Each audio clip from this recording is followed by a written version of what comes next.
কি হয়েছে বলবা তো? কিছু হয় না আমার।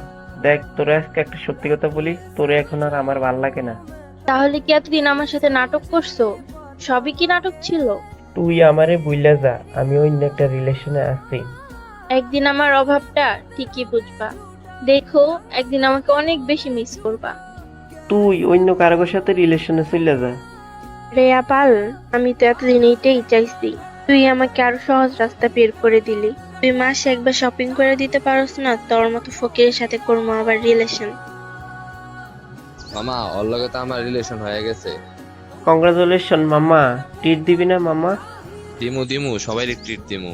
আচ্ছা তোরা থাক, আমি তোর ভাবির সাথে মিট করতে যাই। আচ্ছা যা, বাবির দিকে খেয়াল রাখিস। সরি সরি, আসতে একটু লেট হয়ে গেছে। আরে সমস্যা নাই, মাত্র 1 ঘন্টাই তো ওয়েট করছি। আচ্ছা কি খাইবা, অর্ডার করো। তুমি অর্ডার করো। আচ্ছা তুমি বসো, আমি অর্ডার দিয়ে আসতেছি।